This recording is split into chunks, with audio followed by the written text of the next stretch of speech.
அந்த காலத்தில் மேல் சாவலஸ் ரொம்ப பண்ணியிருப்பாங்க போல இருக்குங்க லேடிஸை. அந்த பாவமாகப்பட்டது இப்போ ரொம்ப சுற்றுதுங்க. ஜென்ஸுக்கெல்லாம் வேலையை கிடைக்க முடியுங்க, லேடிஸுக்கெல்லாம் வேலை கிடைச்சதுங்க. லேடிஸோட சப்போர்ட் இல்லாமல் குடும்பத்தை மெயின்டைன் பண்ண முடியாது. வாழை மரத்துக்கு எப்படி முட்டு கொடுக்கறது முக்கியமோ அது போல் குடும்பத்துக்கு என்னதான் ஆண்கள் சம்பாதிச்சாலும் லேடிஸ் வந்து முட்டு கொடுக்கலன்னா அது முட்டுக்கட்டை ஆகிடுங்க அந்த குடும்பமே. இப்போலாம் வந்து அடுப்பாங்கரையில் அடை சுடுறதே வேலையாக வச்சுருந்தாங்க லேடிஸுக்கு. ஆனால் இப்போ அப்படி முடியுமா? பெரிய பெரிய போஸ்டிங்கில் லேடிஸ் தாங்க இருக்காங்க. ஏன்னா பொறுப்பானவர்கள்.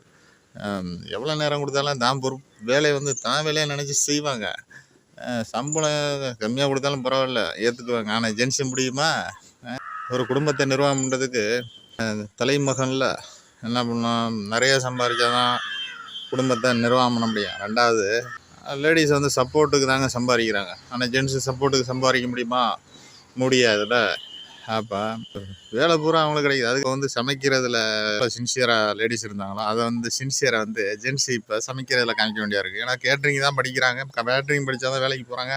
எல்லா நாட்டிலையும் சுவைக்கு தாங்க மார்க்கெட்டு ட்ரெண்ட் அதிகமாக இருக்குது. அதனால் சுவையை விரும்பாத நாடே கிடையாதுங்க. அதனால எல்லா நாட்டிலையும் கேட்ரிங்கிற ஒரு வேலைக்கு வந்து ஆட்கள் தேவைப்படுங்க.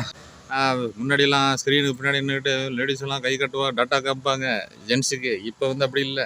லேடிஸ் எல்லாம் ஸ்கூட்டியில் போகிறாங்க வேலைக்கு, ஜென்ஸு பூரா ஸ்க்ரீனுக்கு பின்னாடி நின்று டாட்டா காமிக்கிறாங்க. அப்படியே உலகம் உருண்டை சுழலும் மாறிக்கிட்டே இருக்கும். எல்லாமே மாறிக்கிட்டே இருக்கும். கரெக்டாக நடக்குது. அதாவது கேட்ரிங் வேலை தான் ஜென்ஸுக்கு கிடைக்குது, மற்ற எல்லா வேலைகளும் லேடிஸுக்கு கிடைக்குது. ட்ரெண்டே மாறுதுங்க. இதுதான் கையில் பவர் இருக்குன்ட்டு நம்ம கீழே வேலை பார்க்குறவங்கள போட்டு வறுத்து எடுக்கக்கூடாது. ஏன்னா உலகம் உருண்டை அப்படியே திரும்ப நமக்கு ரிஃப்ளெக்ட் ஆகுது. உதாரணம் தான் பார்த்தீங்கன்னா, அப்போ லேடிஸு பட்ட கஷ்டத்துக்கு இப்போ நல்லா இருக்காங்க, ஜென்ஸு சுகமாக இருந்தாங்க. ஆனால் இப்போ ரொம்ப கஷ்டப்படுற மாதிரி. ஏன்னா வேலை கிடைச்சாதானே. நன்றி, வணக்கம்.